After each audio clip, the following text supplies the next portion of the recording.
یہ ایک ایسا واقعہ ہے جو میرے دل و دماغ پر ہمیشہ کے لیے نقش ہو گیا۔ میرا نام سائمہ ہے اور یہ کہانی اس وقت کی ہے جب میں ایک کالج میں انگریزی ادب کی استاد تھی۔ یہ کئی سال پرانی بات ہے۔ اس وقت میری عمر 32 برس تھی۔ میں اپنے شعبے میں ایک ذمہ دار اور معتبر استانی کے طور پر جانی جاتی تھی۔ میرے اندر ایک سنجیدہ وقار تھا جس کی وجہ سے طلبہ مجھ سے قدرے فاصلہ رکھتے مگر گہرا احترام بھی کرتے تھے۔ میری کلاس میں ہمیشہ سنجیدگی کا ماحول رہتا۔ سب خاموشی سے سنتے، نوٹس بناتے اور کبھی کسی نے بے ادبی یا حد سے تجاوز کرنے کی جسارت نہ کی۔ لیکن ایک دن موسم نے کچھ ایسا رنگ بدلا کہ معمول کے سارے دھارے بدل گئے۔ دوپہر کے وقت آسمان پر گہرے بادل چھا گئے، ہلکی ہلکی بارش ہونے لگی اور ہوا میں ایک عجیب سی سختی پھیل گئی۔ چھٹی ہوئی تو بارش اچانک موسلا دھار ہو گئی۔ طلبہ نے جلدی جلدی اپنی چھتریوں اور بیگوں سے خود کو بچاتے ہوئے راستہ بنایا۔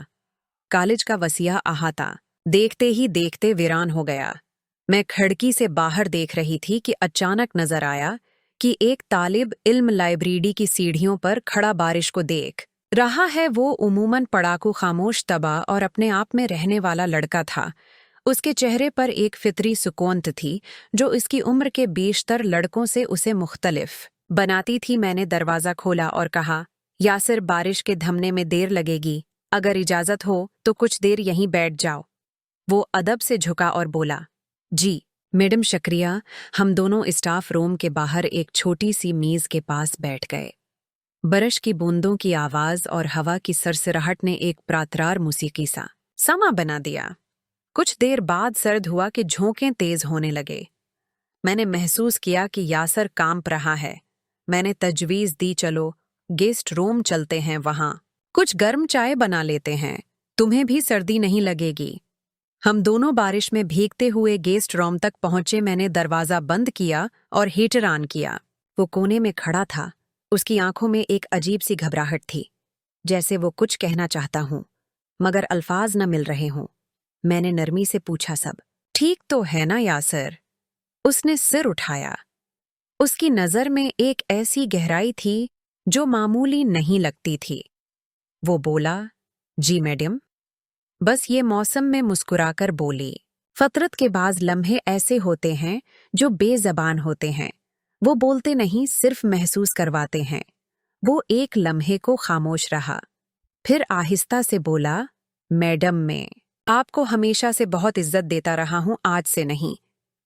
پہلے دن سے میں نے اس کی آنکھوں میں جھانکا۔ وہاں نہ جھوٹ تھا، نہ کوئی چالاکی، صرف خلوص تھا۔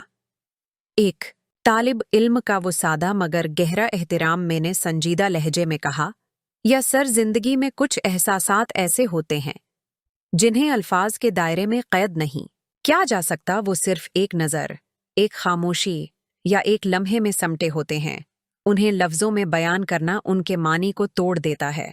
اس نے سر ہلایا جیسے میری بات کو پوری طرح سمجھ گیا ہو۔ پھر ہم نے گفتگو کی، ادب کی، شاعری کی، زندگی کے خوابوں کی اور ان خالی جگہوں کی جنہیں الفاظ کبھی پور نہیں کر پاتے۔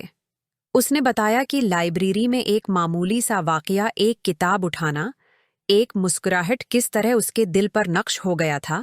میں نے مسکراتے ہوئے مگر اپنے وقار کو قائم رکھتے ہوئے کہا، یا سر، یہ لمحے ہماری زندگی کے خوبصورت موتی ہوتے ہیں جنہیں ہم ہمیشہ اپنے دل میں چھپا کر رکھتے ہیں۔ انہیں دنیا کے سامنے لانا ان کی چمک کو مانت کر دیتا ہے۔ وہ بولا، میڈم، آپ بے فکر رہیں۔ آج کی یہ باتیں، یہ خاموشیاں، یہ بارش، سب کچھ صرف آپ کا اور میرا راز ہے، یہ باہر نہیں جائے گا۔ میں نے اس کے الفاظ میں سچائی محسوس کی۔ میں نے کہا، اچھا، تو پھر آج کی اس لمحے کو ایک خوبصورت یاد بنا کر ہم اپنے دلوں میں بند کر لیتے ہیں۔ جب بارش رکھی تو ہم دونوں گیسٹ روم سے باہر نکلے۔ زمین سے اٹھتی ہوئی مٹی کی خوشبو پتوں پر ٹھیرتے ہوئے قطرے اور صاف ہوتا ہوا، آسمان، سب کچھ ویسا ہی تھا اور پھر بھی ویسا نہیں تھا۔ لیکن ہمارے اندر ایک ان کہی بات، ایک خاموش راز اور ایک اعتماد کی لہر تھی جو ہمیشہ کے لیے ہمارے دلوں میں اتر گئی۔ یہ واقعہ میرے لیے محض ایک اتفاق نہیں بلکہ ایک سبق تھا، ایک سبق ان کہے جذبات کا جو احترام، خلوص اور اعتماد کی بنیاد پر ہمیشہ زندہ رہتے ہیں۔ Love is complicated.